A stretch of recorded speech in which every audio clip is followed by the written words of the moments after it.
ॐ ईश्वरो गुरुरात्मेति मूर्तिभेदविभागिने व्योमवद्व्याप्तदेहाय दक्षिणामूर्तये नमः। सदाशिवसमारम्भां शङ्कराचार्यमध्यमाम् अस्मदाचार्यपर्यन्तां वन्दे गुरुपरम्पराम्। ॐ सहनाववतु सहनौ भुनक्तु सह वीर्यङ्करवावहै तेजस्विनावधीतमस्तु मा विद्विषावहै। ॐ शान्ति शान्ति शान्तिः। ॐ पार्थाय प्रतिबोधितां भगवता नारायणेन स्वयं व्यासेन ग्रथितां पुराणमुनिना मध्ये महाभारतम् अद्वैतामृतवर्षिणीं भगवतीम् अष्टादशाध्यायिनीम् अम्ब त्वामनुसन्दधामि भगवत् गीते भवद्वेषिणीम्। यं ब्रह्मा वरुणेन्द्ररुद्रमरुतस्तुन्वन्ति दिव्यैस्तवैः वेदैः साङ्गपदक्रमोपनिषदैर्गायन्ति यं सामगाः। ध्यानावस्थिततद्गतेन मनसा पश्यन्ति यं योगिनः यस्यान्तन्न विदुः सुरगणा देवाय तस्मै नमः। सर्वस्वरूपे सर्वेशे सर्वशक्तिसमन्विते भयेभ्यस्त्राहि नो देवी दुर्गे देवी नमोऽस्तु ते। रोगान् शेषानपहंसि तुष्टा हृष्टा तु कामान् सकलानभीष्टान् त्वामाश्रितान् विपन्नराणां त्वामाश्रिता ह्यश्रयतां प्रयान्ति। सर्वाबाधा प्रशमनं त्रैलोक्यस्याखिलेश्वरी एवमेव त्वया कार्यम् अस्मद्वैरिविनाशनम्। सर्वस्वरूपे सर्वेशे सर्वशक्तिसमन्विते भयेभ्यस्त्राहि नो देवी दुर्गे देवी नमोऽस्तु ते। रोगान् शेषान् पहंसि तुष्टा हृष्टा तु कामान् सकलानभीष्टान् त्वामाश्रितान् विपन्नराणां त्वामाश्रिता ह्यश्रयतां प्रयान्ति। सर्वाबाधा प्रशमनं त्रैलोक्यस्याखिलेश्वरी एवमेव त्वया कार्यम् अस्मद्वैरिविनाशनम्। ॐ त्र्यम्बकं यजामहे सुगन्धिं पुष्टिवर्धनम्। ॐ जुंसः पूर्वा भाद्रपदनक्षत्रे मीनराशौ जातानां श्रीविदितात्मानन्दसरस्वती यतीन्द्राणां पालय पालय मृत्योर्मोचय मोचय रोगान्नाशय नाशय आयुर्वर्धय वर्धय। सहस्रम् ॐ उर्वारुकमिव बन्धनान् मृत्योर्मुक्षीयमामृतात्। ॐ त्र्यम्बकं यजामहे सुगन्धिं पुष्टिवर्धनम्।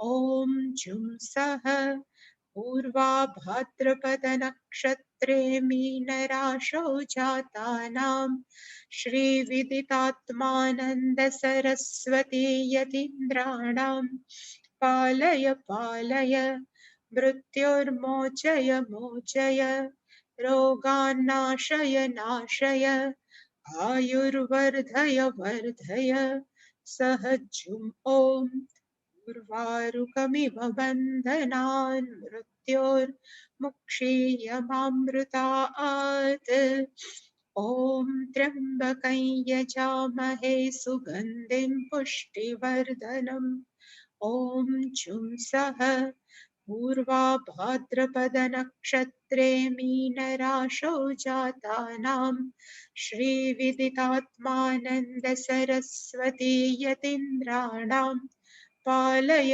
पालय मृत्योर्मोचय मोचय रोगान्नाशय नाशय आयुर्वर्धय वर्धय सहजम् ॐ उर्वारुकमिव बन्धनान् मृत्योर्मुक्षीयमामृतात् ॐ शान्ति शान्ति शान्तिः। श्रेयान् स्वधर्मो विगुणः परधर्मात् स्वनुष्ठितात्। 45 श्लोक सॉरी। स्वे स्वे कर्मण्यभिरतः संसिद्धिं लभते नरः स्वकर्मनिरतः सिद्धिं यथा विन्दति तच्छृणु यतः प्रवृत्तिर्भूतानां येन सर्वमिदं ततं स्वकर्मणा तम अभ्यर्च्य सिद्धिं विन्दति मानवः श्रेयान् स्वधर्मो विगुणः परधर्मात् स्वनुष्ठितात् स्वभावनियतं कर्म कुर्वनाप्नोति किल्बिषम् सहजं कर्म कौन्तेय सदोषमपि न त्यजेत् सर्वारम्भा हि दोषेण धूमेनाग्निरिवावृताः।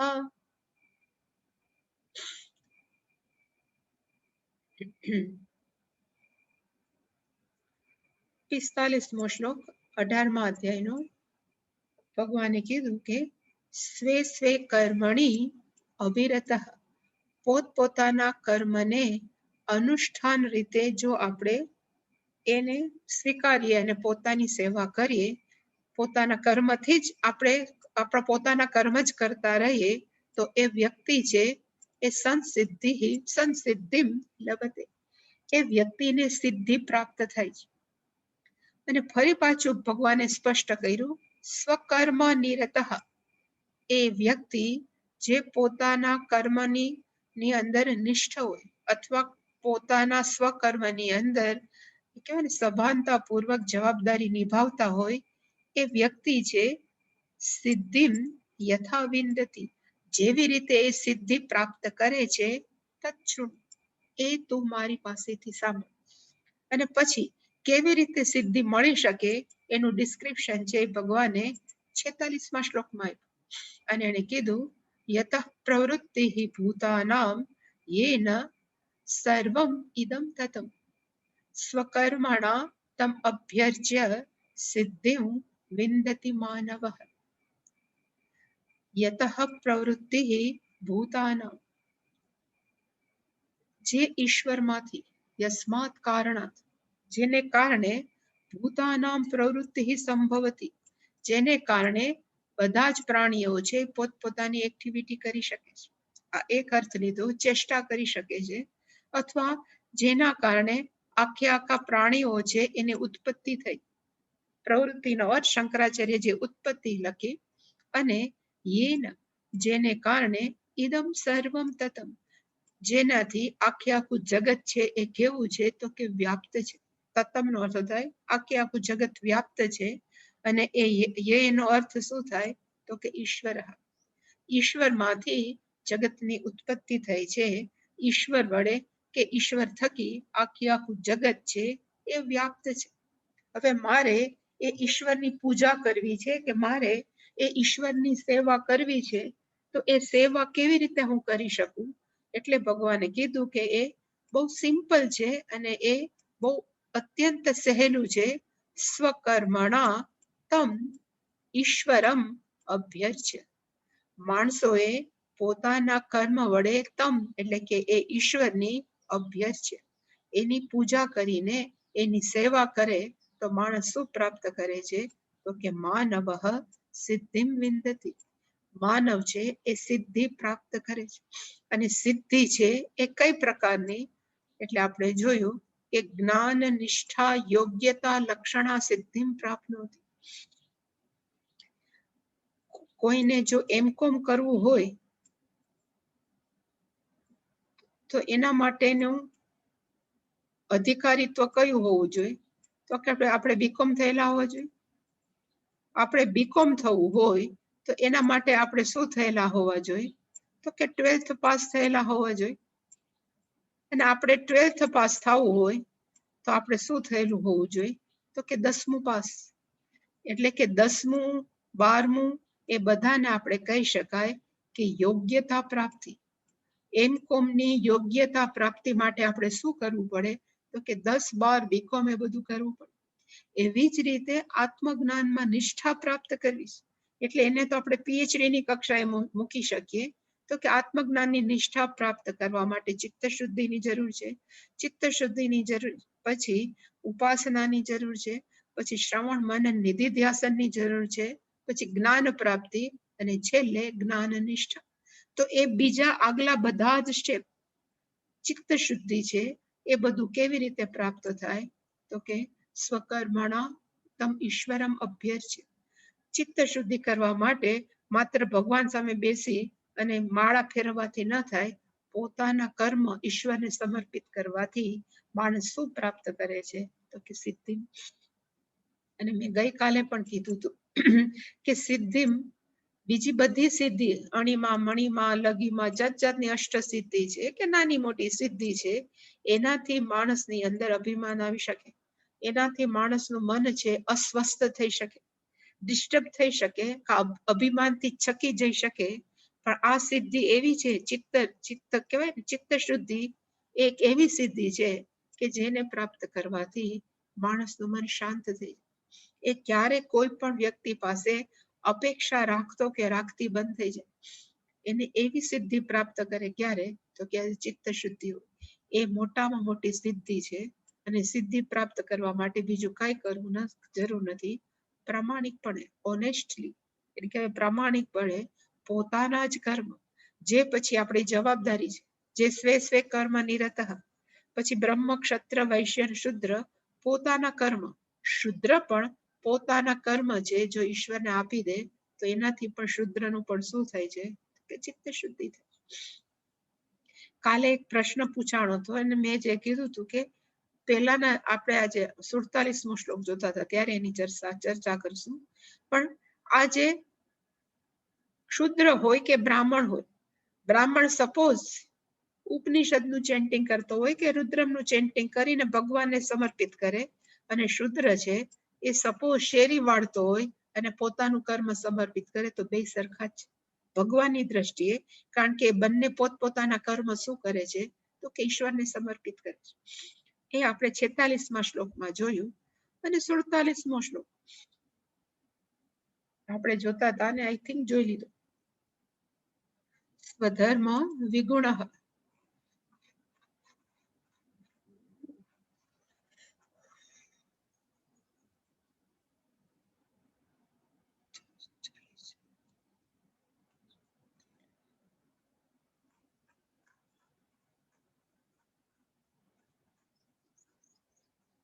પછી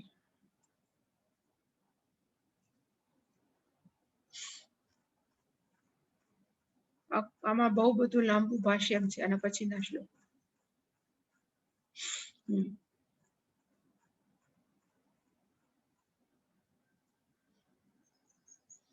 શ્રેયાન સ્વધર્મ વિગુણ પર ધર્માત સુ અનુષ્ઠિતાત.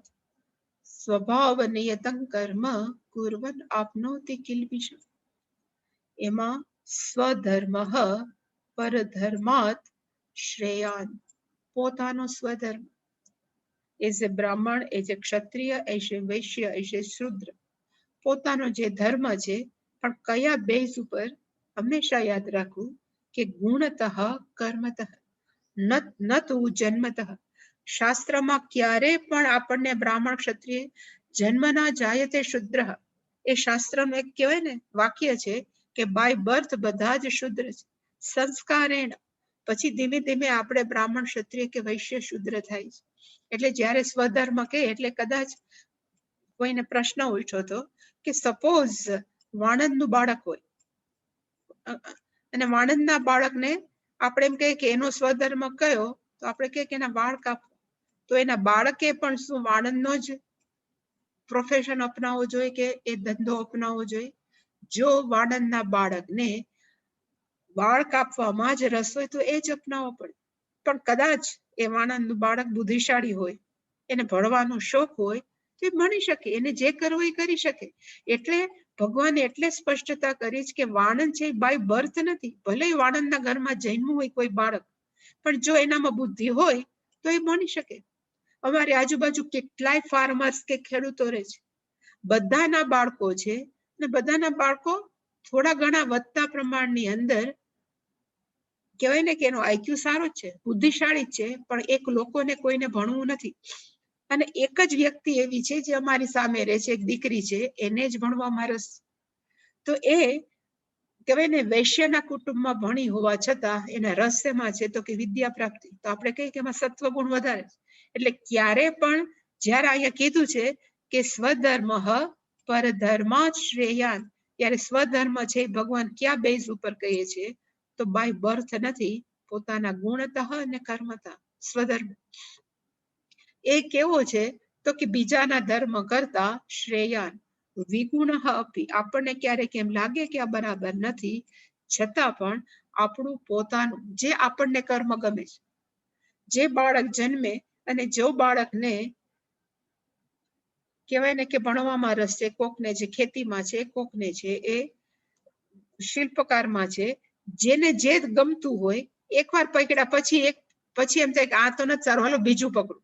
એટલે કીધું છે કે પોતાના સ્વધર્મ છે એ ક્યારેક એવો ખોડ ખાપણ કે વિગુણ લાગે, છતાં પણ એ કેવો છે તો કે શ્રેયા, બીજાના ધર્મના કે બીજાના કર્મ કરવા કરતા પોતાનો સ્વધર્મ છે એ કેવો છે તો કે ફાર બેટર, અત્યંત સારો છે.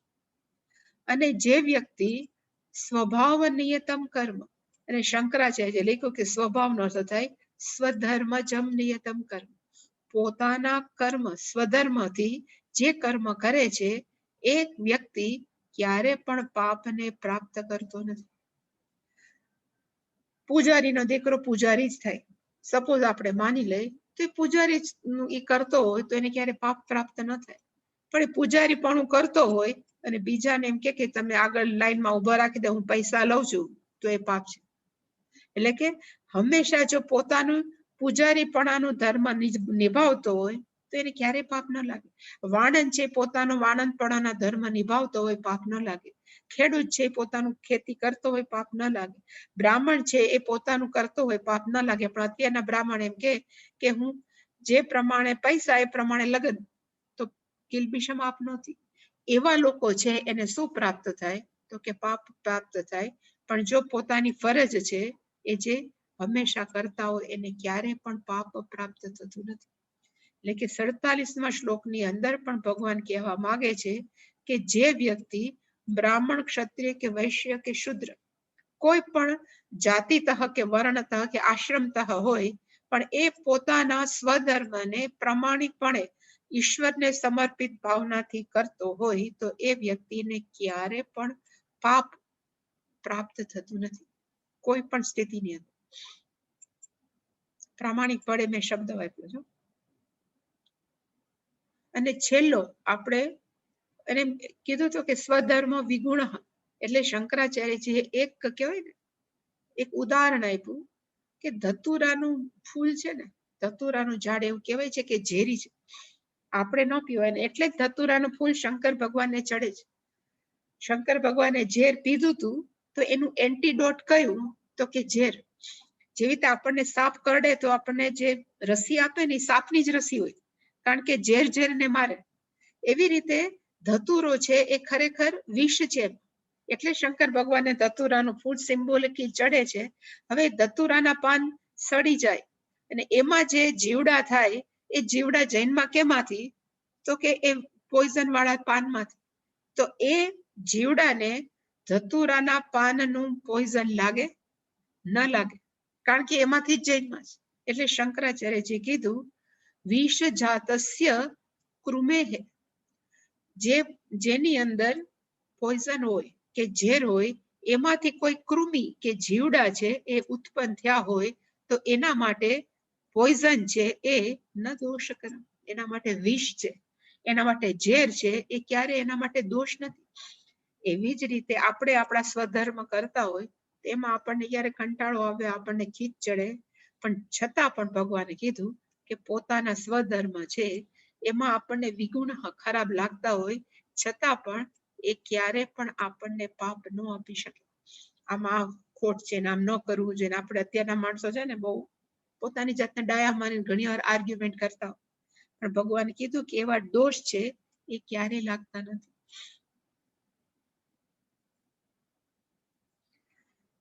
અને શંકરાચાર્યજી પાછી ચોખવટ કરી પેલા કૃમિની જ.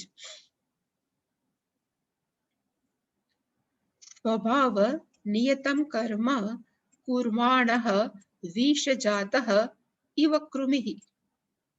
સ્વભાવ નિયતમ કર્મ, પોતાના સ્વભાવ પ્રમાણે, પોતાના સ્વધર્મ પ્રમાણે જે વ્યક્તિ છે કર્મ કુર્વાણઃ, જે વ્યક્તિ પોતાના કર્મ કરતો એને કહેવાય કર્મ કુર્વાણઃ. એ કેના જેવો છે? તો કે વિષમાંથી ઉત્પન્ન થયેલા કૃમિ જેવો. વિષ જાતઃ ઇવ કૃમિ, જેવી રીતે કૃમિને વિષ ન લાગે એવી જ રીતે જે કર્મ કરે એને કિલ્બિષમ ન આપનોતી, એને ક્યારે પણ પાપ છે એ પ્રાપ્ત થતું નથી. ઇતિ ઉક્તમ, એ કહેવાય ગયું ભગવાન એટલે કે શંકરાચાર્યજી. અને એને કીધું બીજું કે પરધર્મ ભયાવહ. આપણને બીજાના કર્મ બહુ સારા લાગે, બીજાનું પ્રોફેશન બહુ સારું લાગે, પણ એ કેવો છે? તો કે ભયાવહ, એ ભયને આમંત્રણ આપી શકે એવું છે. પણ આમાંથી કરવા જેવું શું છે કે ભગવાન શું કહેવા માંગે છે? એટલે શંકરાચાર્યજીએ કીધું કે જે વ્યક્તિને આત્મજ્ઞાન નથી, આત્મજ્ઞાન હોત હું કોણ છું એ જે ખબર નથી, એ વ્યક્તિ ક્યારે પણ કોઈ પણ કર્મ કર્યા વગર રહી ન શકે. એને કર્મ કરવું જ જોઈએ.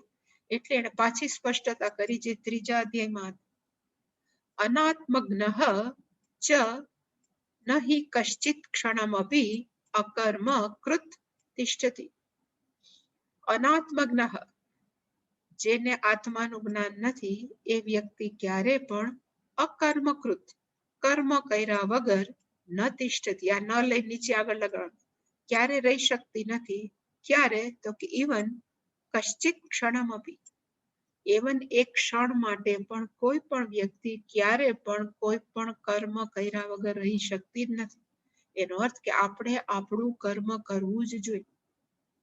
અને ફરી વાર ચોખવટ કરી ભગવાને કે કર્મમાં આપણને દોષ લાગતો હોય છતાં પણ એ કર્મ ન છોડવું.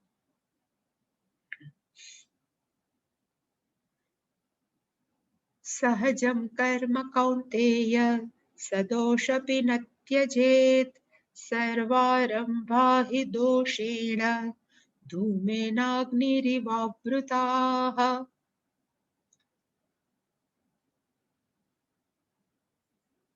સહજમ કર્મનો અર્થ થાય સ્વાભાવિક રીતે આપણે જે કર્મ કરીએ, આપણા સ્વભાવથી ઉત્પન્ન થયેલો કર્મ. શંકરાચાર્યજી લખ્યું કે સહનો અર્થ થાય બાય બર્થ, જે ઘણા બધા આપણે લઈને આવ્યા હોય ને, જે આપણી ક્વોલિટી ગુણ લઈને, એ બધા કર્મ છે એ હંમેશા કેવા હોય? તો કે એવા લાગતા હોય સદોષમ અપી, એમાં કોઈ દોષ છે, એમાં કોઈ તકલીફ છે. અને શંકરાચાર્ય લખ્યું સદોષનો અર્થ શું થાય? તો કે કોઈ પણ કર્મ છે ને એ 3 ગુણથી તો બંધાયેલા છે, કા સત્વ રજસ અને તમસ. એ 3 ગુણ જ દોષવાળા છે. આપણે એમ કહીએ કે સત્વ છે એ બહુ સારું છે, પણ સત્વ પણ આપણને બાંધે જ છે. એટલે શંકરાચાર્યએ લખ્યું કે કોઈ પણ કર્મ છે એ હંમેશા કેવા છે તો કે દોષવાળા. અને દોષવાળા શું કામ? કા સત્વથી, કા રજોગુણ, કા તમોગુણથી બંધાય. એવું કે છે કે જે બહુ બધા ભણેલા હોય ને એને પછી, એટલે કેવાય સત્વગુણ પ્રધાન હોય, જે બધા બહુ ભણેલા હોય એને પછી ચોપડિયાનો કીડો થઈ જાય, બસ એને ચોપડી વાંચ્યા જ કરવી ગમે. તો એ પણ શાસ્ત્રની અંદર કહેવાય કે ખરાબ છે, કે વધારે પડતું માણસોએ ચોપડીને પણ વાંચવાની જરૂર નથી. એકવાર આત્મજ્ઞાન થઈ ગયું પછી માત્ર ચિંતન કરે, પણ અમુક માણસો જે વાંચ્યા જ કરે તો એને કહેવાય દોષ. કોઈ પણ વસ્તુ છે, કોઈ પણ કર્મ છે, એમાં ક્યાંક ને ક્યાંક નાનો મોટી દોષ, ડિફેક્ટ કે તકલીફ રહેલી છે. છતાં પણ અપી એટલે કે છતાં પણ એ કર્મ છે નત્ય છે, માણસોએ ન છોડવા જોઈએ. અને શું કામ ન છોડવા જોઈએ? તો કે બધા જ કર્મો છે એ કેવા છે તો કે સર્વારંભા હિ દોષેણ. સર્વ આરંભા, કોઈ પણ કર્મનો તમે આરંભ કરો એને કહેવાય સર્વારંભા. સર્વ કર્મણ, સર્વસ્ય કર્મણ આરંભ. કોઈ પણ કર્મનો ઇનિશિયેટ લઈએ એટલે માણસો એમ જ કે જો આમાં વાંધો છે, ધ્યાન રાખજે. જે આપણે કહીએ ને કે સર્વારંભા હિ નો અર્થ થાય બીકોઝ, કારણ કે બધા જ કર્મ છે જેની આપણે શરૂઆત કરીએ એ બધા કેવા છે તો કે કાંઈક ને કાંઈક તો દોષવાળા છે જ. અને એના માટે ભગવાને એક એક્ઝામ્પલ આપ્યું, અગ્નિ ધૂમેન આવૃતા. અગ્નિ બહુ સારું, પણ અગ્નિમાં જયારે ધુમાડો પ્રગટે ત્યારે આપણને કેવો લાગે કે આંખ બાળે. એટલે કે અગ્નિની અંદર ધુમાડો છે એ દોષ છે, પણ આપણે એને ક્યારે એના માટે થઈને અગ્નિને ઠારતા નથી. એવી જ રીતે કોઈ પણ કર્મની અંદર નાના મોટા દોષ હોય તો એ દોષને કારણે નત્ય છે. માણસો એ કર્મ છે ન છોડવા જોઈએ. શું કામ ન છોડવા જોઈએ? કે ક્યારે પણ કોઈ પણ વ્યક્તિ કર્મ કર્યા વગર રહી શકતો નથી. તો માણસોએ પોતાના સ્વધર્મ પ્રમાણે કર્મ કરતા રહેવા જ જોઈએ, દોષ લાગે તો પણ. આટલું કીધા પછી હવે શંકરાચાર્યજીએ આના ઉપર ભાષ્ય લખ્યું છે 5 પાનાનું, આ 48મા શ્લોક ઉપર. અત્યારે આ 438 છે પેજ. અહીંયા આ 438મું પેજ છે. 444 પેજ સુધી શંકરાચાર્યજી આના ઉપર ભાષ્ય લખ્યું. અને ભાષ્યમની અંદર ઘણા બધા ટેકનિકલ મુદ્દાઓ છે, એના ઉપર ડિસ્કશન છે. હવે એને હું અહીંયા એટલા માટે નહીં લઉં કારણ કે તમને તર્કશાસ્ત્ર નથી આવડતું, તમને સાંખ્ય શાસ્ત્રની ફિલોસોફી આપણને ખબર નથી, એવી જ રીતે કણાદની ફિલોસોફી ખબર નથી, બૌદ્ધિક બુદ્ધની ફિલોસોફી, એ બધાનું ડિસ્કશન છે એ 6 પાનાની અંદર શંકરાચાર્યજી કહ્યું. પણ આ જે પહેલા 2-3 જે ફકરા છે એમાં શંકરાચાર્યજી ખાલી આ જ શ્લોક સમજાય. પછી પૂર્વ પક્ષી છે, આર્ગ્યુમેન્ટ છે, એ આપણે સ્કીપ કરશું. એટલે અત્યારે તો શંકરાચાર્યજીએ ખાલી આજ કે સહજમ નો અર્થ શું થાય એટલે એને કીધો. સહજમ નો અર્થ થાય સહ, જનો અર્થ થાય જન્મના આવ્યા, બાય બર્થ.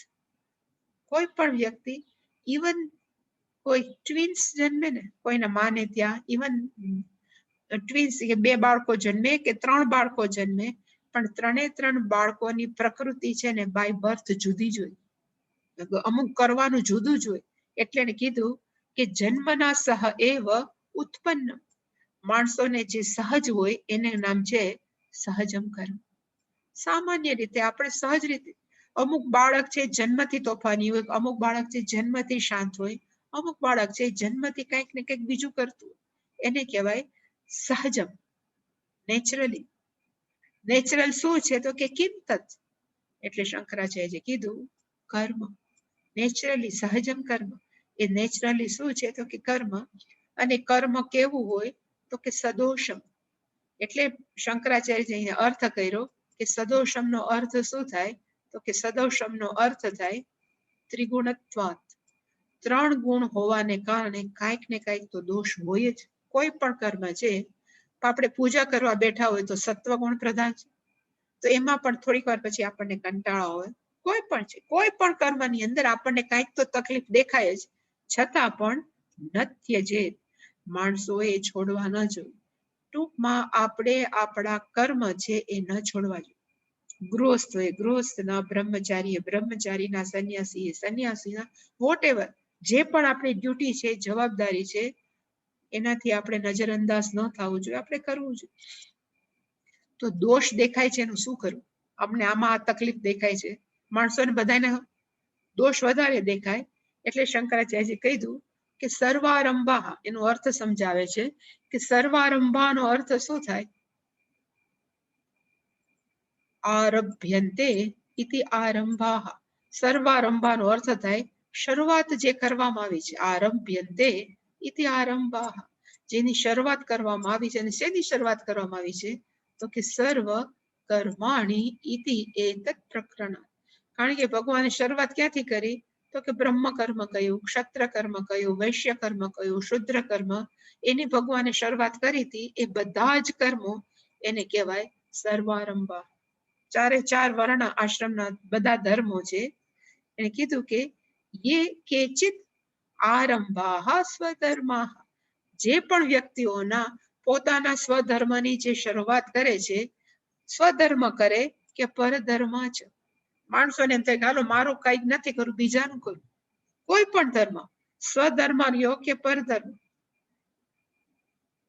દ્રોણાચાર્યનો સ્વધર્મ કયો હતો? તો કે ભણવું ને ભણાવવું. પણ એનો પરધર્મ કયો હતો?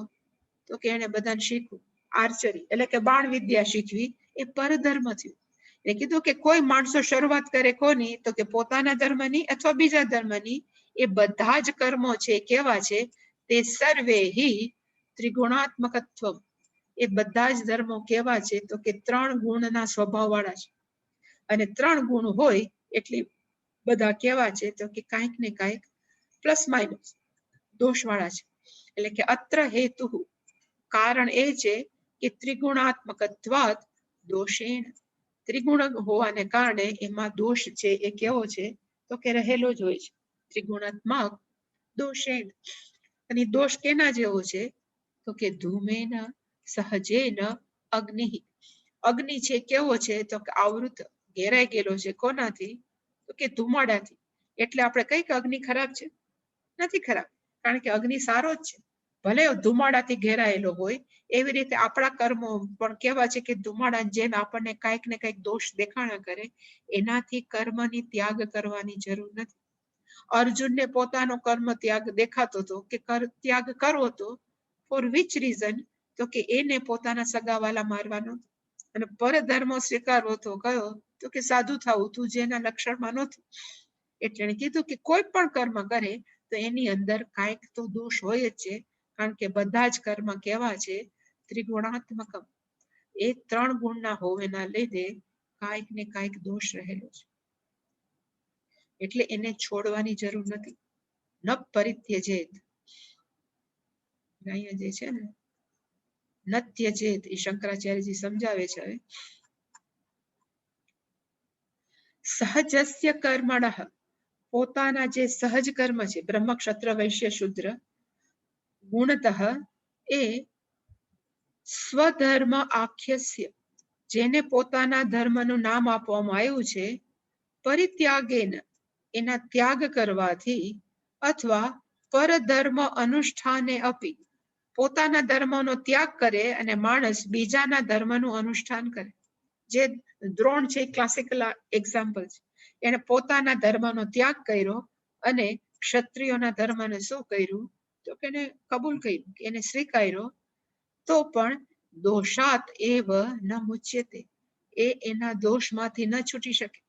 ઇવન એને પોતાનો સ્વધર્મ કર્યો તો એમાં પણ દોષ છે, અને એને ક્ષત્રિય ધર્મ અપનાવ્યો એ પણ કેવો છે? તો કે દોષ છે. એટલે કે કોઈ પણ વ્યક્તિ દોષાત ન એવ મુચ્યતે, એના દોષમાંથી કર્મના છૂટી જ ન શકે. અને માટે ભયાવહ ચ પરધર્મ, પરધર્મ છે બીજાનો કોઈનો બિઝનેસ છે કે બીજું કોઈ પણ કર્મ છે જે આપણને બીજાનું ગમતું હોય, એ ખરેખર કેવું છે? તો કે ભયાવહ, ભયને આમંત્રણ આપે એવું, એને કહેવાય ભયાવહ, બીક લાગે એવું. છોડવું જોઈએ.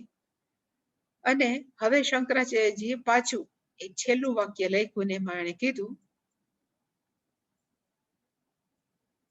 ન ચ શક્યતે અશેષતઃ ત્યક્તુમ.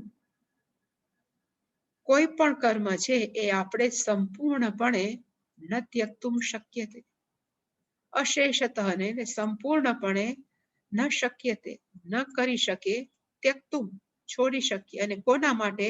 તો કે અજ્ઞેન. અહીંયા અજ્ઞનો અર્થ થાય જેને આત્મજ્ઞાન નથી. જે હું કહી શકું કે રમણ મહર્ષિ કે શંકરાચાર્ય જેવા આત્મજ્ઞાની નથી, એના સિવાયની કોઈ પણ વ્યક્તિ બધી કેવી છે? તો કે અજ્ઞાની. એવી અજ્ઞાની વ્યક્તિ માટે કર્મ ત્યક્તુમ અશેષતઃ ન શક્યતે. એ ક્યારે પણ કોઈ પણ કર્મ છે એ છોડી જ ન શકે. અને જો છોડી ન શકે તો એના કરતા બેટર કયું છે કે એના કારણે તસ્માત ન ત્યજેત. નવરા બેઠો નખો દ્વાડે, આપણે કહેવત છે ખબર. એવી રીતે કોઈ વ્યક્તિ છે જેને ખરેખર કામ કરવું નથી, બેઠો રહે તો એ શું કરે? કોકનું ખરાબ કરે. એને કરતા બેટર કેવું છે? કર્મ કર્યા કરે. અને હવે પછી શંકરાચાર્યજીએ ઘણી બધી આર્ગ્યુમેન્ટ કરી છે આ શ્લોકની અંદર. એ લગભગ અહીંથી ચાલુ થાય છે. એ આ બધી હું મૂકું છું કારણ કે હજી તમને આટલા બધી ડીપ ની અંદર ખબર ન હોય. નહીં તો 4 પાના છે.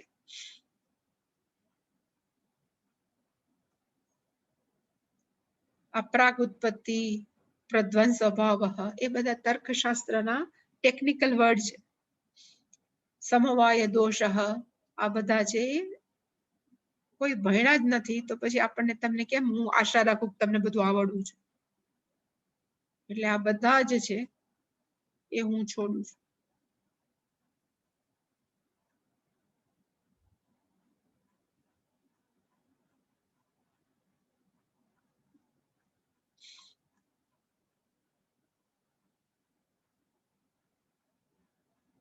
હજી એક પેજ હશે, 6 પેજ થી લખ્યા છે. આટલું એને લખ્યું છે.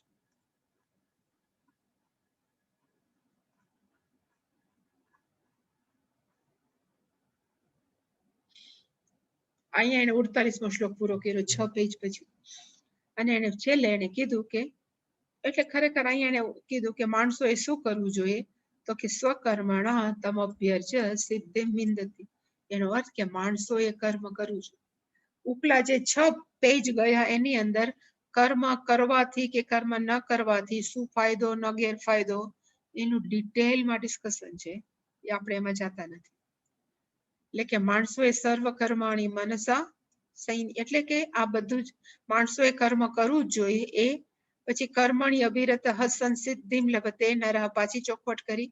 અને આ જે વેલ ફેમસ છે, માણસોએ પોતાના કર્મથી જ ભગવાનની પૂજા કરવી જોઈએ.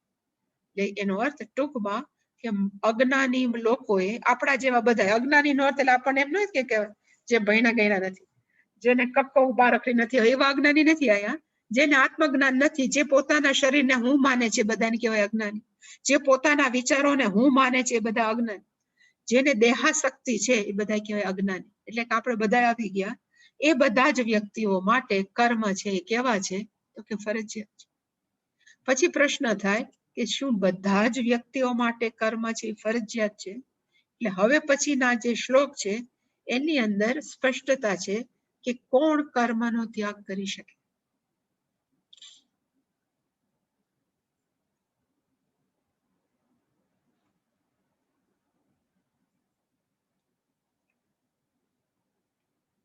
યા ચ કર્મજા સિદ્ધિ ઉક્તા. ભગવાને જે કીધું હતું ને કે સ્વકર્મણા તમભ્યર્ચ્ય સિદ્ધિમ વિંદતિ માનઃ, એનો અર્થ થાય કર્મજા, કર્મ ભગવાનને પોતાના કર્મ અર્પણ કરીને, જાનો અર્થ થાય ઉત્પન્ન. શું ઉત્પન્ન થાય છે? તો કે સિદ્ધિ. ઉક્તા, જે આપણે ઓલરેડી 46 શ્લોકમાં જોઈ લીધી. ઉક્તા, અને સિદ્ધિનું નામ કયું છે? એટલે શંકરાચાર્યએ કીધું જ્ઞાન નિષ્ઠા યોગ્યતા લક્ષણા સિદ્ધિ. એ સિદ્ધિનું નામ કયું? તો કે માણસ જ્ઞાન નિષ્ઠ થવા માટે કેવો બને? તો કે એલિજિબલ. ઘણી વાર કે આ છોકરો પાત્ર બને, લગ્ન કરવા માટે આ છોકરાનું પાત્ર જેમ શોધતા હોય એવી રીતે આત્મજ્ઞાન પ્રાપ્ત કરવા માટે પણ એલિજિબિલિટી જોઈએ, અધિકારીત્વ જોઈએ. એ અધિકારીત્વ આપણી પાસે ક્યાંથી આવે? તો કે માત્ર પોતાના સ્વકર્મ કરવાથી. અને પછી માણસ છે આત્મજ્ઞાન પ્રાપ્ત કરે. આત્મજ્ઞાન પ્રાપ્ત કર્યા પછી એનું ફળ શું? એટલે કીધું કે તસ્યાહા ફલભૂત. જે આત્મજ્ઞાન પ્રાપ્ત કરે એનું ફળ શું?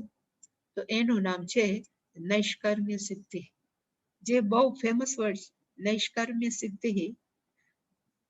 અને એ કેવી છે? તો કે જ્ઞાન નિષ્ઠા લક્ષણ. નૈષ્કર્મ્ય સિદ્ધિનું ડિસ્ક્રિપ્શન આ મંત્રમાં એટલે કે શંકરાચાર્યજી ભાષ્યમાં કહેશે જ, પણ આમાં શંકરાચાર્યજી કહેવા શું માંગે છે? ઘણી વખત મેં કીધું છે, છતાં પણ એક વખત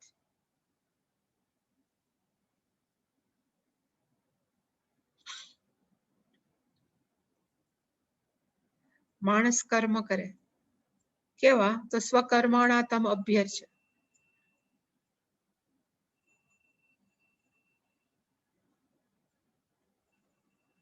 સ્વકર્મ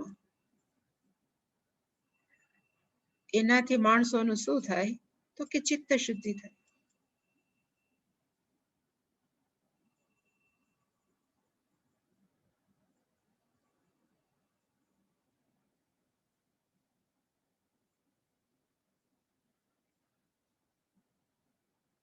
ચિત્ત શુદ્ધિ થવાથી પછી એ શ્રવણ મનન નિધિધ્યાસન કરે વેદાંતનું.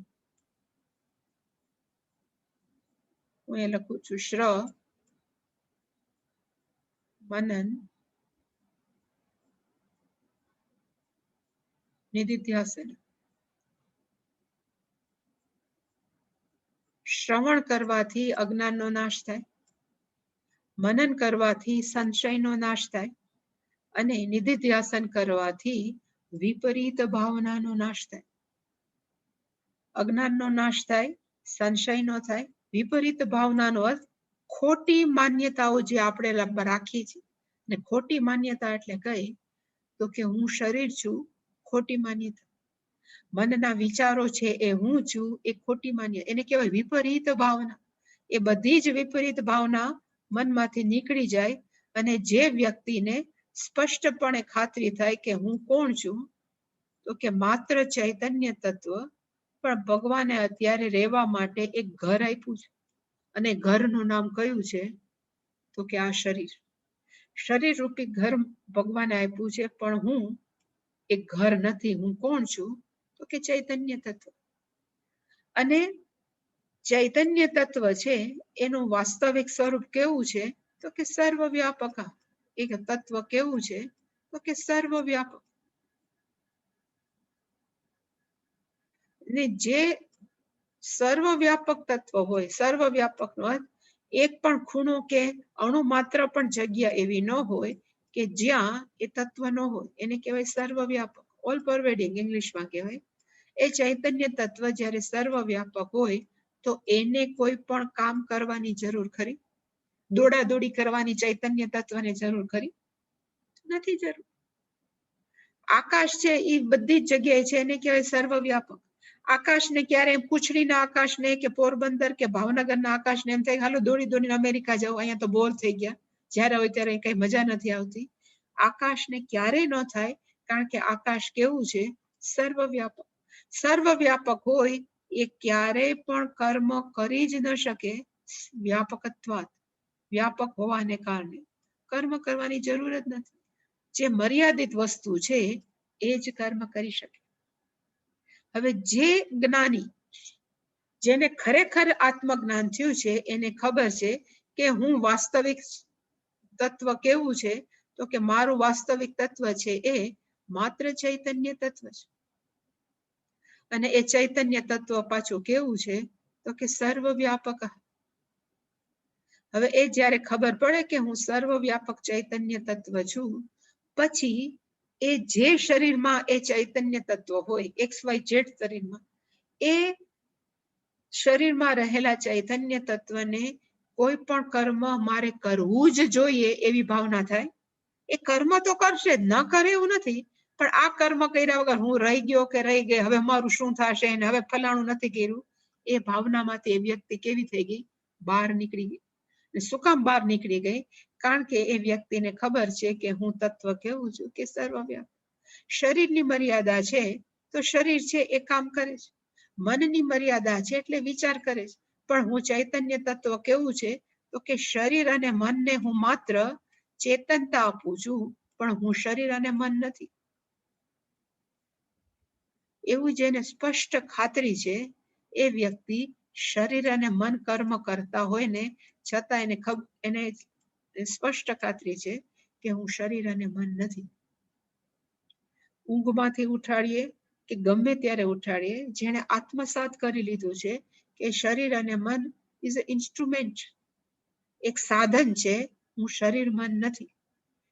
અને શરીર મન ભલે કર્મ કરે પણ હું મારું વાસ્તવિક સ્વરૂપ કેવું છે તો કે સર્વવ્યાપક, હું કર્મ કરવાની જરૂર જ નથી.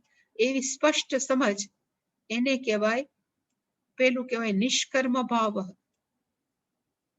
એ વ્યક્તિ કેવી છે તો કે જેને કર્મ કરતા હોવા છતાં હું કર્મ કરું છું એ ભાવમાંથી બહાર નીકળી ગયું. કર્મ તો કરશે ને, ખાવાનું કર્મ તો કરવું પડે ને શરીરને ટકાવવા, પણ હું કરું છું એવું ન થાય. હું શરીર છે એ કરું છું એવું ન થાય કે અરે હું હવે આમ રહી ગયો કે હવે મારે આટલું તો કરું તો મારું નામ થાય. એમાંથી વ્યક્તિ બહાર નીકળી ગઈ છે. એટલે એ વ્યક્તિ છે એ એનું મન કેવું થઈ જાય તો કે હું ક્યારેય કોઈ કર્મ કરવાની જરૂર નથી, એને કહેવાય નિષ્કર્મ.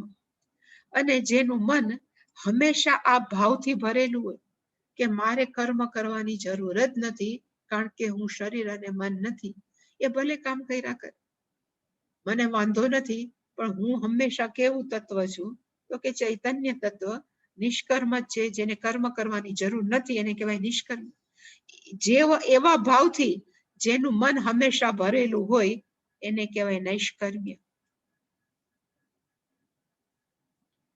નૈષ્કર્મ્ય સિદ્ધિ આખી એક ચોપડી લખાણી છે કે આત્મજ્ઞાની છે એને ક્યારે પણ કર્મ કરવાની જરૂર નથી, નૈષ્કર્મ્ય. ઇલેક્ટ્રિસિટીને કોક એમ કે અરે તું તો કેટલું કામ કરે, તું પંખામાં ફર, તું પછી ટ્યુબલાઇટ ચાલુ કર, તું ઓવનમાં ફર, વોશિંગ મશીનમાં ફર, તો ઇલેક્ટ્રિસિટી શું કે હું કઈ નથી કરતી, હું તો ખાલી ઇન્સ્ટ્રુમેન્ટને કેવા બનાવું છું તો કે ઇલેક્ટ્રિફાય કરું છું. ઇલેક્ટ્રિસિટી એમાં જાય એટલે મશીન છે એની મળે કામ કરવા માંડે. એવી રીતે ચૈતન્ય તત્વને ખબર છે આત્મજ્ઞાનીને કે હું ચૈતન્ય તત્વ છું. આ બે શરીર ભગવાને બે સાધન આપ્યા છે.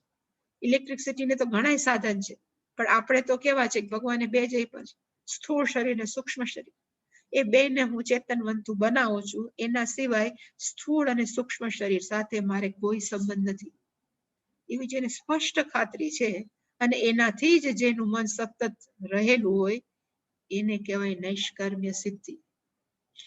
એ વ્યક્તિ કામ કરતી હોવા છતાં પણ એને ખબર છે કે શરીર અને મન કામ કરે છે, હું કામ કરતો નથી કે કરતી નથી.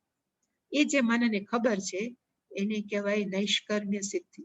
અને એની અત્યારે ભગવાન વાત કરે છે અને શંકરાચાર્યજી કહે કે જેને જ્ઞાન પ્રાપ્ત થયું પછી નિધિધ્યાસનથી જ્ઞાન નિષ્ઠા પ્રાપ્ત થઈ, એ વ્યક્તિને શું પ્રાપ્ત થાય? નૈષ્કર્મ્ય સિદ્ધિ. અને એ વક્તવ્ય, એનું વર્ણન એને કહેવું જ જોઈએ. ઇતિ શ્લોક આરભ્યતે. એને ધ્યાનમાં રાખીને હવે ભગવાન શું કરે છે તો કે નવો શ્લોક ચાલુ કરે છે. એટલે પેલા બધા માણસો કોને કર્મ કરવા જોઈએ એનું ડિસ્ક્રિપ્શન પૂરું થઈ. હવે ભગવાન આત્મજ્ઞાની છે, જે સ્થિત પ્રજ્ઞ જેવા છે, એ વ્યક્તિ કેવી હોય, એનો મનનો સ્વભાવ કેવો હોય એનું અહીંયા વાત કરે છે. અસક્ત બુદ્ધિ સર્વત્ર ચિતાત્મા વિગત સ્પૃહ નૈષ્કર્મ્ય સિદ્ધિમ પરમામ સંન્યાસેનાધિગચ્છતિ. જે 49મો શ્લોક છે એમાં ભગવાને કીધું કે જેને આત્મજ્ઞાન થયું છે, જેને આત્મજ્ઞાન પચાયું છે. આત્મજ્ઞાન તો બધા અત્યારે તો બધા આત્મજ્ઞાન છે જ કે હું શરીરમાં નથી, પણ જેને આત્મજ્ઞાન પચાયું છે એ વ્યક્તિ કેવી હોય છે તો કે અસક્ત બુદ્ધિ. એનો અર્થ કે એને કોઈ પણ પરિવાર, આજે હું વિચારતી હતી કે ઘણા બધા પ આવે, પત્ની કે પતિ, પુત્ર કે પુત્રી, પૈસા, પરિવાર, પ્રતિષ્ઠા, એમાંથી વ્યક્તિ કેવી થઈ ગઈ છે તો કે અસક્ત. જેને કોઈમાં આસક્તિ નથી એવા વ્યક્તિને કહેવાય અસક્ત બુદ્ધિ. સર્વત્ર બધા જ ફિલ્ડમાંથી, જાહેર ક્ષેત્રમાં કે પરિવારમાં જે આસક્તિ વગર છે, જીતાત્મા જે વ્યક્તિ છે એને પોતાના મન અને ઇન્દ્રિયોને જીતી લીધેલી છે ને કહેવાય જીતાત્મા. વિગત સ્પૃહ, સ્પૃહા નો અર્થ થાય લોંગિંગ, તૃષ્ણા, ઈચ્છાઓ. વિગત જેમાંથી બધા જ પ્રકારની ઈચ્છાઓ છે એ નીકળી ગઈ છે એને કહેવાય વિગત સ્પૃહ. એવી વ્યક્તિનું શું થાય છે એટલે ભગવાને કીધું કે એ વ્યક્તિ છે પરમામ નૈષ્કર્મ્ય સિદ્ધિમ અધિગચ્છતિ. એ શું પ્રાપ્ત કરે છે તો કે સર્વશ્રેષ્ઠ, પરમામ નો અર્થ થાય સર્વશ્રેષ્ઠ, નૈષ્કર્મ્ય સિદ્ધિ અધિગચ્છતિ. અને કેવી રીતે તો કે સંન્યાસે. અહીંયા સંન્યાસ નો અર્થ પોતાના મન અને શરીરથી જે છૂટા પડી ગયા. એમાં અહીંયા કોઈ ભગવા કપડા પહેરેલો એવો અર્થ નથી. સંન્યાસ અર્થ થાય ત્યાગેન, ત્યક્તેન. અને શું ત્યક્તેન તો કે અહમ શરીરમ, એ દેહાશક્તિ ત્યક્તેન, હું મન છું એ દેહાશક્તિ છોડીને માણસોને શું પ્રાપ્ત થાય તો કે નૈષ્કર્મ્ય સિદ્ધિ. એટલે આપણને સ્ટોરી વાંચવીને સાંભળવીને યાદ રાખવી બહુ ગમે. એટલે જ્યારે હંમેશા આપણે કૃષ્ણ ભગવાનને દુર્વાસાની સ્ટોરી કરી કે દુર્વાસાએ જ્યારે એમ કીધું કે ગોપીઓને કે તમે નદીને એમ કહો કે દુર્વાસાએ જો ન ખાધું તો હે યમુના માર્ગ આપો. હવે જે બધું જ ખાઈને બેઠા છે છતાં પણ જો એમ કહેતા હોય કે તમે યમુનાને કહો અને યમુનાએ માર્ગ આપ્યો, એનો અર્થ કે યમુનાને ખબર હતી કે દુર્વાસા છે કઈ કક્ષાએ છે તો કે નૈષ્કર્મ્ય. મેં ખાવાનું કર્મ નથી કર્યું. કર્યું કોને તો કે શરીર. એવી જેને સ્પષ્ટ સમજ છે એને કહેવાય નૈષ્કર્મ્ય સિદ્ધિ. એવી રીતે કૃષ્ણ ભગવાનમાં તો હોય જ, એનો તો સવાલ જ નથી. પણ એવા આત્મજ્ઞાની કરતા હોવા છતાં જેને ખબર છે કે મેં નથી કર્યું એને કહેવાય નૈષ્કર્મ્ય સિદ્ધિ. એ અલ્ટિમેટ છે. એ માણસોને શેનાથી પ્રાપ્ત થાય છે તો કે સંન્યાસે.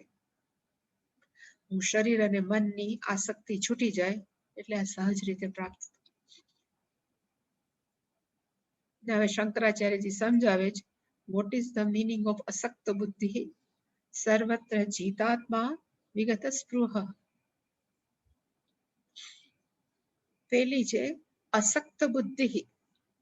અસક્ત બુદ્ધિનો અર્થ શું થાય એટલે શંકરાચાર્ય કીધું અસક્તનો અર્થ થાય અસક્તાનો થાય આસક્તિ વગરની અથવા સંગરહિતા બુદ્ધિ.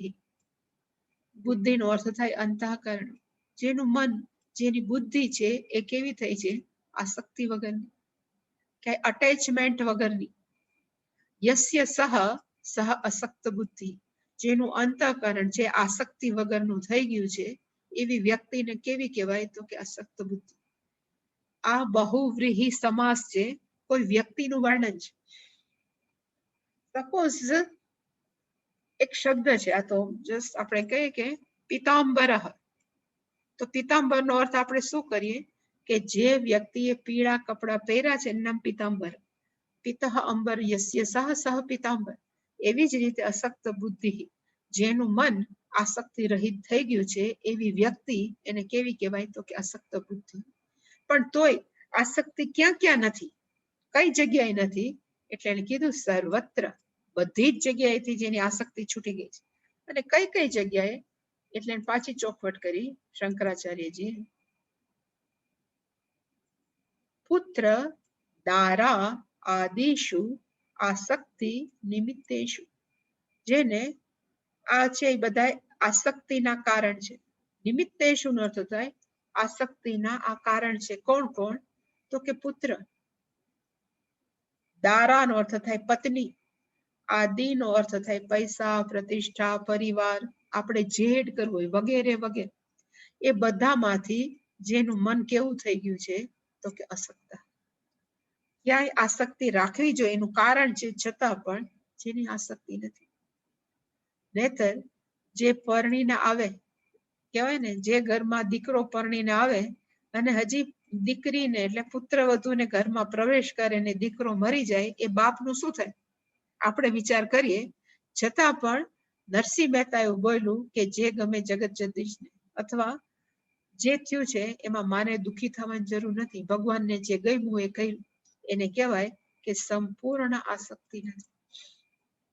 બોલવું બહુ સહેલું છે, પણ જ્યારે આપણા ઉપર આવે ને ત્યારે ખબર પડે કે આપણું કહેવાય ને થર્મોમીટર કયું, કે જ્યારે આપણા ઉપર આવે ને ત્યારે આપણું મન કેવું રહે છે, ત્યારે આપણને ખબર પડે કે આપણે ખરેખર આસક્ત છીએ કે નહીં. શબ્દો બધા બહુ સારા છે, પણ છતાં we can try our best કે આપણે બને ત્યાં સુધી આપણે શું કરવી જોઈએ, તો કે આસક્તિ ઓછી કરવી જોઈએ. અને આસક્તિ ઓછી કરવાનું કોઈ સાધન કરું કે કેવી રીતે આસક્તિ ઓછી થાય. આસક્તિ ઓછી કરવાનું એક જ સાધન છે, આપણે કહી શકીએ કે કોઈ પણ વ્યક્તિ કે વસ્તુ કે પરિસ્થિતિ છે એ નિત્ય છે જ નહીં, બધી જ કેવી છે, તો કે અનિત્ય છે. અને જો નિત્ય ન હોય તો આપણે એ અનિત્ય વસ્તુ પાસે નિત્ય સુખની આશા ન રાખી શકીએ. બધી જ વસ્તુ અનિત્ય છે, ક્યારે કોઈ જતું રહેશે વી ડોન્ટ નો. અત્યારે કોરોના કાળની અંદર તો એ અનએક્સપેક્ટેબલ છે કે કઈ વસ્તુ ક્યારે કેમ જાય છે આપણને ખબર નથી. વ્યક્તિ પણ હવે જો અત્યંત આસક્તિ હોય તો એ વ્યક્તિનું શું થાય, માણસ મરી જાય, આઘાતમાં મરી જાય. પણ થોડીક સમજણ હોય તો માણસ પોતાની જાતને કહેવાય ને ધારણા આપી શકે. એટલે કે વધારે પડતી આસક્તિ માણસને હંમેશા શું આપે છે, તો કે દુઃખનું કારણ છે. એટલે ભગવાને કીધું કે આત્મજ્ઞાનીનું પહેલું લક્ષણ કયું છે, તો કે વ્યક્તિ કેવી છે, તો કે અશક્ત બુદ્ધિ. કોઈ પણ પરિવાર કયો, બહારનો સમાજ કયો કે પૈસા ને બધું જ, જેમાં સંપૂર્ણ જેની આસક્તિ નથી એને કહેવાય અશક્ત બુદ્ધિ. અને સર્વત્રનો અર્થ થાય બધી જ જગ્યાએ, for all over the angle. પછીનો શબ્દ છે જીતાત્મા. ને શંકરાચાર્ય લખ્યું કે આત્માનો અર્થ થાય અંતઃકરણ. જીતાત્માનો અર્થ થાય જીત, અર્થ થાય વશીકૃત. જે પોતાનો માસ્ટર હોય, સ્વામી હોય, અને કોનો, તો કે આત્માનો અર્થ થાય અંતઃકરણ. આપણે ઇન્દ્રિયોના દોરવાયેલા ન દોરવાય, ઇન્દ્રિયો આપણા પ્રમાણે ચાલે. આપણે મન કે એમ ન કરીએ, પણ હું કહું એમ મન કરે. એમાં જો આપણે ડિસ્ટન્સ રાખી શકીએ મારા અને મનમાં, હું અને ઇન્દ્રિયો વચ્ચે, તો જ આપણે માલિક થઈ શકીએ. અત્યારે આપણે એમ થાય હું કરું છું, પણ હું ન કરતો, આપણને મન જ કરાવે છે. એમાંથી જો આપણે first we should develop the distance between me and mind. હું અને મનમાં આપણે જો આપણે એક સ્પેસ રાખી શકીએ તો જ ખબર પડે કે આપણે અત્યારે મનના દોરવાય છે. પણ જો વ્યક્તિ માસ્ટર હોય તો મન, અને આપણે એનું માસ્ટર કેમ થાવ, એટલા માટે જ મેં હંમેશા કીધું કે જે આપણે કહીએ છીએ ને કે હું રોલ ભજવું છું, હું એ પાત્ર નથી. કોઈ પણ ફિલ્મના એક્ટર છે, બધા શું કરતા હોય, તો કે એક્ટિંગ કરતા હોય. એક્ટિંગ કરે છે, એને ખબર છે કે હું આ નથી. એવી જ રીતે આપણે કરવાની શું જરૂર છે, તો કે we are playing the Rolls. આપણે બધા શું કરીએ છીએ કે પાત્ર ભજવીએ છીએ. માતા પિતાનો, ભાઈ બહેનનો, પુત્ર પુત્રીનો પાત્ર ભજવે છે. અર્થ થાય પાત્ર ભજવીએ છીએ, હું એ નથી. એમ જેમ જેમ આપણે કરતા જાય ત્યારે મન અને હું વચ્ચે એક શું થાય, એક જગ્યા થાય. ફિઝિકલી નહીં, પણ એ જે અન્ડરસ્ટેન્ડિંગ કે હું શું કરું છું, તો કે રોલ ભજવું છું કે ના, તો કે કોઈ પણ માતા પિતા, કાકા કાકી, ફઈ ફઈબા, જે પણ હું મનથી કેવું છું, તો કે જુદું છું. એ જો ડિસ્ટન્સ કેળવતા આવડે તો જ આપણે જીતાત્મા થઈ શકીએ. ત્યાં સુધી ન થઈ, બધી કહેવાય ને વાતો છે, અશક્ય છે, બહુ અઘરું છે. એની ડિટેલ આપણે પછી જોશું.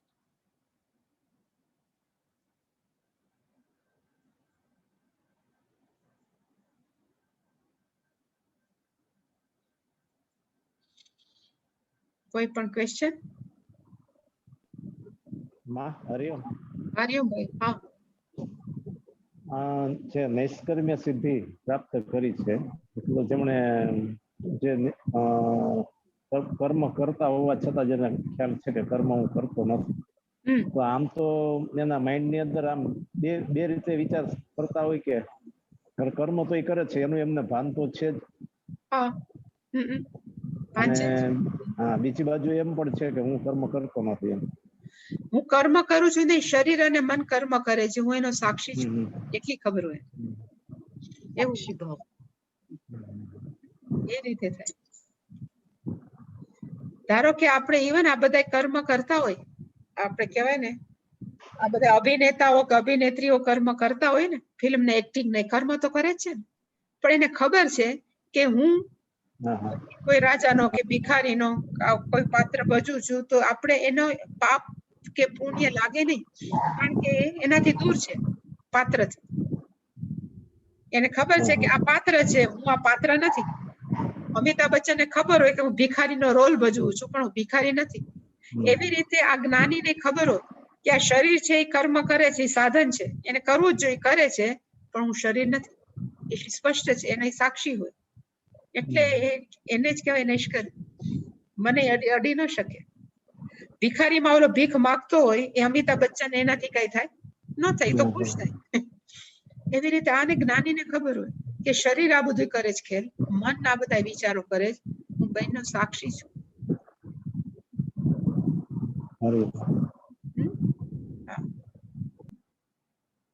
બીજું કોઈ પ્રશ્ન? એટલે હરિ માતાજી, પોતાની ઈચ્છા થી નહીં પણ ઈશ્વર ઈચ્છાથી કર્મ કરતા હોય એવું બને, એટલે આ નૈષ્કર્મ. હા, એટલે સપોઝ પૂજ્ય સ્વામીજી એમ ફોર સેવા ચાલુ કરી, ઇવન આપણા કહેવાય ને કે શંકરાચાર્ય ભાષ્યમ લેખા, ઈચ્છા તો થઈ ને, પણ ઈચ્છાથી પોતાને પર્સનલ બેનિફિટ નથી, સમાજનું કલ્યાણ થઈ ભાવનાથી તો કર્મ કરતા હોય એ લોકો, પણ એ કર્મથી મને આમ થાય કે હું કરું છું એ ભાવનામાંથી જ બાકાત થઈ ગયું. આ શરીરે ભગવાને જન્મ આવ્યું છે તો એનું કઈક કર્મ છે, કરવા દો. એ કરવાથી પછી મને આમ થાય ને મને આમ થાય, એમાંથી જે બાકાત બહાર નીકળી ગયા, એને પણ નૈષ્કર્મ કહેવાય. એટલે કે પલોઠી વાળી થોડા બેઠા રે, બધા કર્મ તો કરતા જ હોય, પણ એને ખબર છે કે શરીરથી કર્મ થાય, સારું કે ખરાબ. સારું કર્મ છે, ભાષ્ય કહેવાય ને, શંકરાચાર્ય આટલા ભાષ્યમ લેખા કે આટલા સ્તોત્ર બનાવ્યા શરીરથી જ લેખા, કે મનથી વિચારીને જ બધું કર્યું, પણ એને ખબર છે કે આ શરીરમાં છું તો હું મારે આટલું કરવાનું છે, પણ હું કરું છું ભાવનાથી અલિપ્ત થઈ ગયા, એને કહેવાય નૈષ્કર્મ. બીજું કોઈ?